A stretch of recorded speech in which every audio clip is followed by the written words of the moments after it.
Salut tout le monde, bienvenue sur la chaîne Ricky Fighters. Donc on va revenir un petit peu sur cette deuxième demi-finale de la France à un incroyable talent, saison 15 et d'ailleurs dernière demi-finale. Alors, on a eu en tant qu'invité Issa Doumbia, ça a fait super plaisir, voilà, il a apporté un petit vent de fraîcheur quand même quelque part. Et il y a eu aussi son petit golden buzzer, donc on va revenir bien entendu dans cette vidéo et on va revenir aussi sur tous les candidats. Et d'ailleurs en parlant des candidats, on va commencer tout de suite sans perdre de temps avec Léa Kyle, donc Léa Kyle qui changeait de tenue vestimentaire toutes les 3 secondes, ça fait super plaisir. Elle a essayé de raconter une histoire, voilà, la musique qu'il y avait de fond était plutôt pas mal, mais c'est vrai que maintenant on est dans les demi-finales, donc voilà, en termes de moyens, tout est là, tout est présent, et c'est vrai que c'est un peu plus beau. Ces tenues, bon, elles sont toujours aussi rapides à changer, et franchement c'était plutôt efficace. Maintenant, je pense que ne l'aurait pas fait passer pour la finale, d'ailleurs le jury ne l'a pas fait passer également, donc voilà, c'est en toute normalité qu'elle ne l'ait pas passée en finale en tout cas. En tout cas à ce niveau là on est d'accord, même si j'ai trouvé plutôt pas mal en tout cas dans sa prestation. Alors on continue tout de suite avec Mario et Carlos.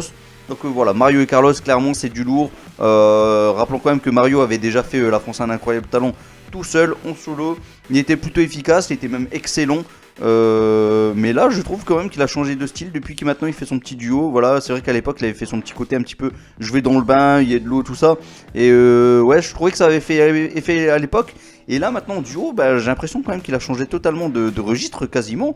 Et maintenant il est plus avec un petit bâton qui est perché au plafond. Et ouais, quelque part, lors des auditions, j'ai pas trouvé ça phénoménal. Là j'ai trouvé ça mieux. Maintenant, je pense que je ne les aurais pas fait choisir, je ne les aurais pas choisis pour passer en finale en tout cas.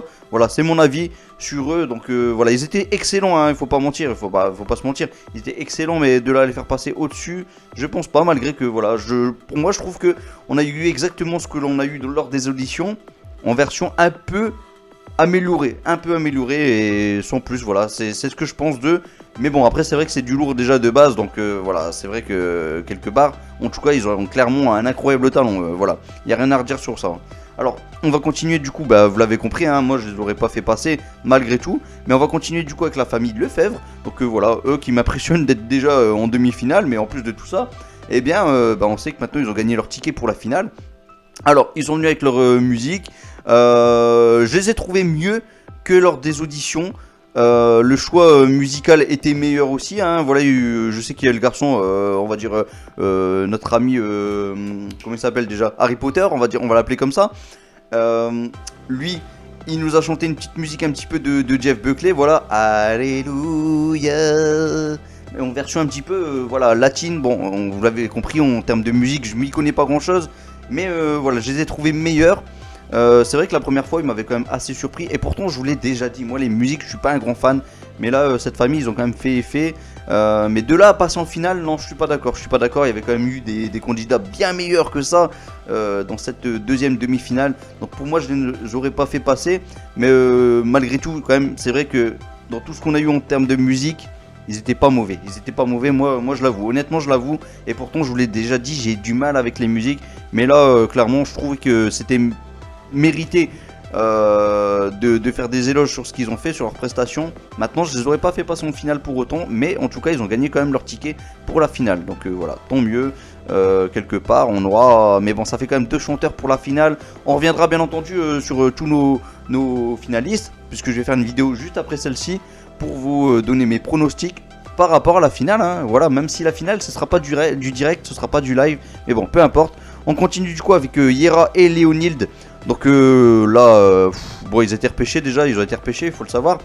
Et clairement, ils sont revenus. Bah, déjà, la première fois, je les avais trouvés plutôt pas mal. Même si, voilà, à leur côté, j'essaye de passer un petit message. Voilà, on essaye de passer un petit message sur l'amour. J'ai pas kiffé. Et Mariette James, d'ailleurs, les avait un petit peu clashés à ce niveau-là. Mais là, ils sont revenus toujours avec un petit peu ce côté-là. Un petit peu, j'essaye de montrer un petit peu d'amour à tout le monde. Mais là, en tout cas, je les ai trouvés meilleurs que la première fois, sachant que la première fois, je les avais trouvés plutôt pas mal. Et le côté un petit peu piano sur le côté, moi, ça m'avait vraiment pas dérangé.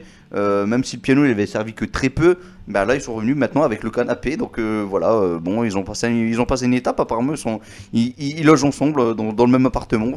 Non, bon, c'est la petite blague de... Voilà, c'est une petite blague. Mais trêve de bavardage, parce que, en tout cas, franchement, ils ont été efficaces. Les émotions étaient là. Nous les ont fait ressentir, voilà, quand ils se touchaient la main au sol, tout ça. les petits gestes, l'un qui pousse la tête de l'autre, qui fait tourbillonner la chevelure de l'autre et ainsi de suite. Franchement, moi je les ai trouvés vraiment pas mal. Et puis le petit final où voilà, on a l'impression que la demoiselle elle dit non, ne partez pas. Voilà, franchement, j'ai trouvé ça plutôt pas mal. Voilà, pour moi, ils méritaient clairement leur place en finale. Par contre, là, voilà, je vous le dis honnêtement, je les aurais choisis en tant que finalistes en tout cas. Ils étaient plutôt bons, voilà.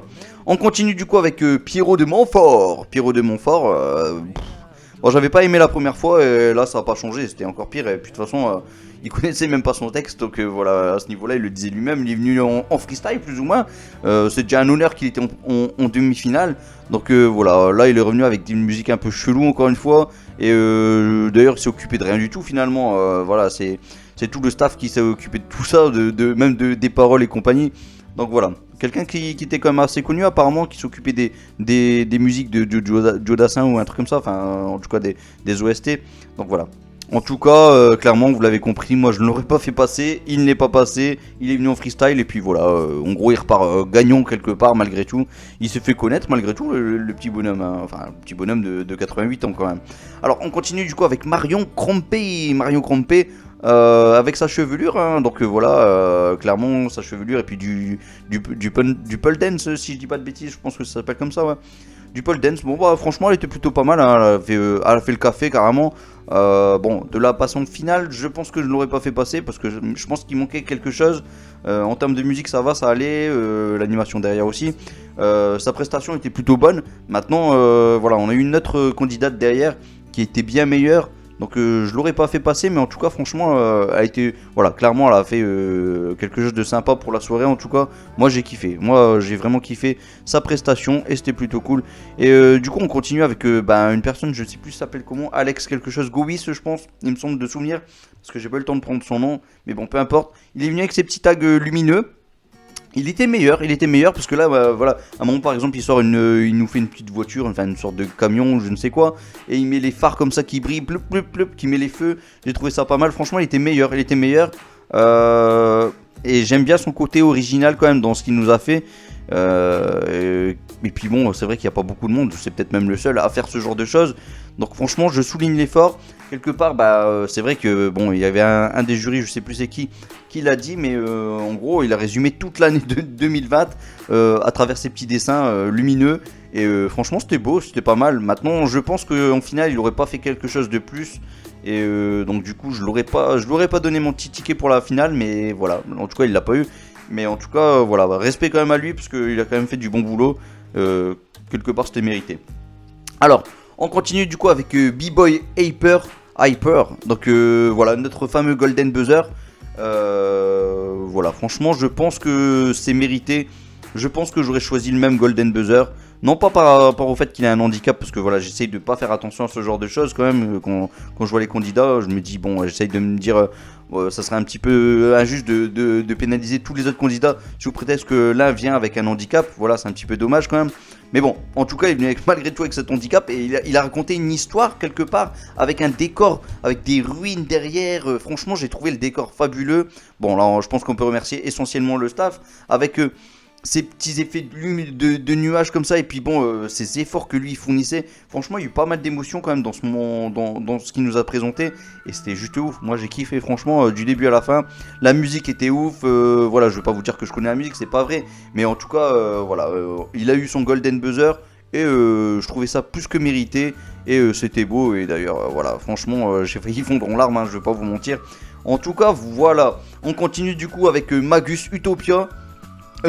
Honnêtement, j'aurais été quand même assez triste de ne pas les voir en finale, eux. Parce que la première fois, voilà, bon, au début, quand j'ai vu en plus leur prestation d'aujourd'hui, là, j'ai eu peur, ça commence dans le lit, je me suis dit, non, ça va être encore un copier-coller. Je déteste qu'on me fasse des copier-coller. Et il y a eu un autre candidat qui s'est fait recaler, justement, en faisant du copier-coller avec ce qu'il nous avait fait avant. Voilà, il s'est pas pris la tête. Et lui, il a été recalé directement. Mais bon, on va revenir sur Magus Utopia. Là, il est venu encore avec son lit. Voilà, je pense que c'est son côté à lui, hein, voilà le côté à lui où il y a des hommes masqués, avec franchement des costumes super bien réalisés. Lui il vient dans son lit, il fait son petit rêve, ou alors presque un cauchemar hein, pour certains, on pourra se dire ça en tout cas. Et voilà, la petite demoiselle qui récupère sa tête et compagnie, c'était juste beau.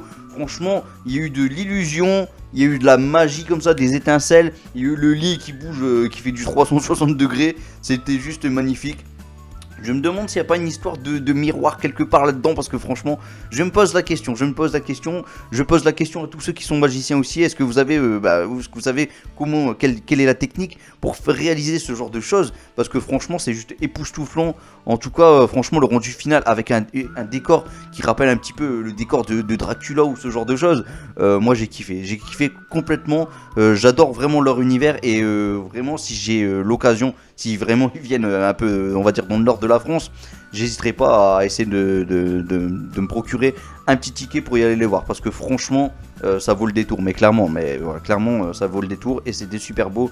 Je pense vraiment qu'il faisait partie hors B-Boy et Peur de mes favoris. Voilà, clairement je pense que ça aurait été le Golden Buzzer que j'aurais pu donner également. Bon, on continue du coup avec Phyllis, donc 21 ans, étudiante en animation, voilà, qui vient faire du piano et chanter en même temps. Donc je n'ai pas reconnu la musique, je vais pas vous mentir. Par contre, je vais juger par rapport à ce que j'ai entendu, par rapport à la musique malgré tout. Une musique qui m'a pas captivé personnellement. Voilà, c'est pas une musique que j'ai trouvé vraiment ouf. Voilà, moi personnellement, c'est pas une musique qui m'a entraîné. Maintenant, je trouvais qu'elle avait quand même une belle voix.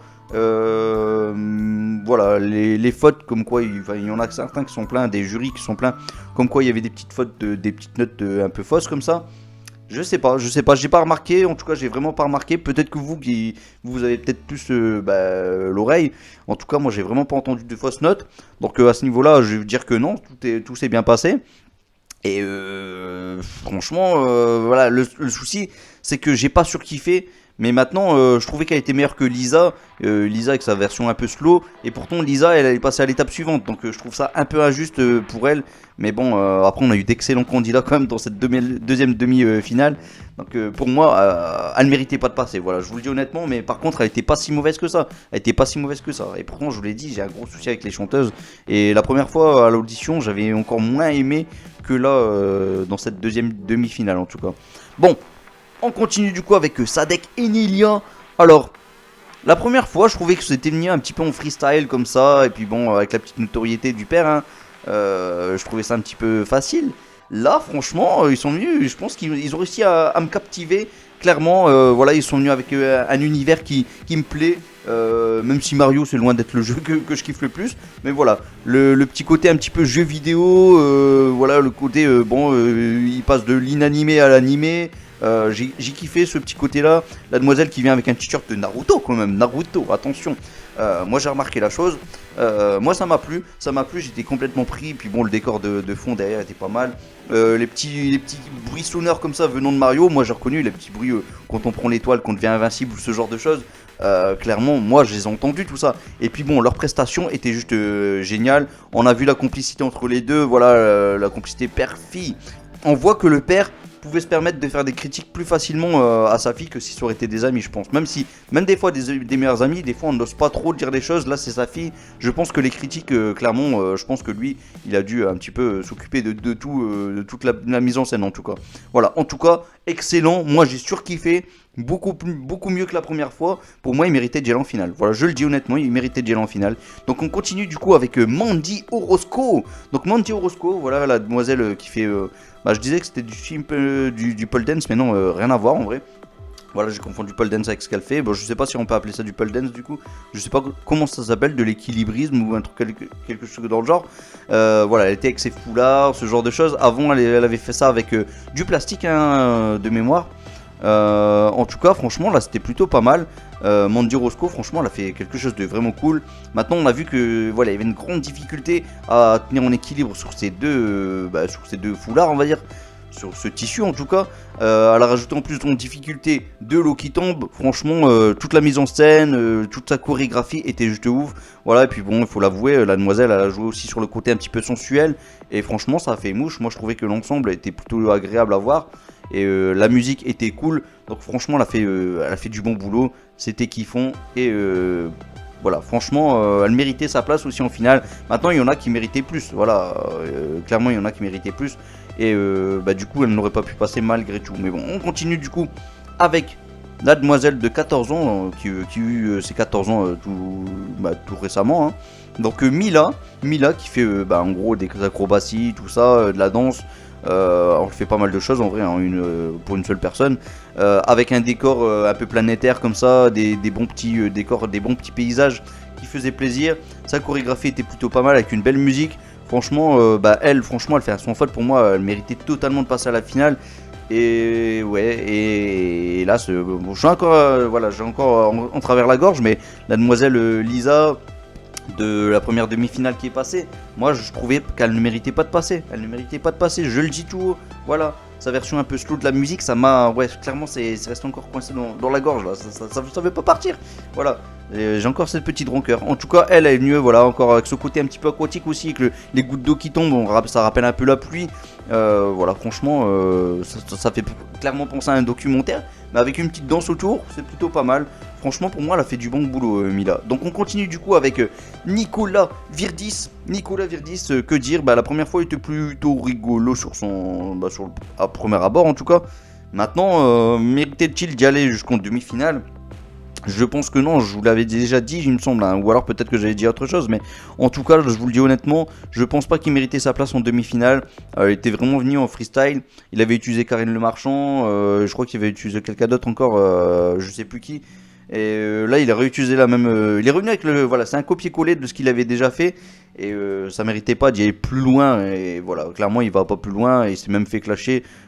Il s'est même fait traiter de grosse feignasse. Donc voilà, c'est pour dire quand même. Non, clairement, il est revenu avec les mêmes gadgets. Il a pas voulu se prendre la tête. Je pense qu'il savait qu'il allait pas passer au-dessus. Donc voilà, que dire d'autre. Maintenant, on va vous dire. Je vais quand même annoncer rapidement ceux qui ont pu gagner. Donc il y avait la famille Lefebvre, hein, il y avait aussi Mario et son partenaire. Et que je dis pas de bêtises, il y avait ici Urgos, un truc comme ça. Je vous dis ça tout de suite. Magus Utopia, voilà, c'est franchement génial. Magus Utopia, c'est normal. Mario et son collègue, c'était totalement logique. Et B-Boy Hyper, le Golden Buzzer, c'était en toute logique aussi. Et que je vous dis pas de bêtises, donc c'était Mario. Et je vous dis ça dans un instant. Hop. Mario et Carlos, oui, bon, c'était pas compliqué en vrai à savoir.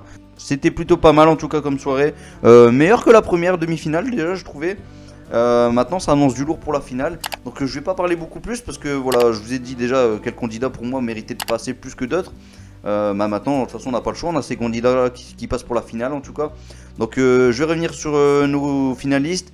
Je vais vous donner mes pronostics concernant la finale. N'hésitez pas à faire de même sur la prochaine vidéo. N'hésitez pas à dire ce que vous avez ressenti par rapport à cette deuxième demi-finale. Et puis on se retrouve en commentaire. Et on se retrouve aussi pour la prochaine vidéo. Allez, salut tout le monde, ciao ciao ciao. Et j'espère que la soirée vous avez kiffé vous aussi. Salut tout le monde, ciao.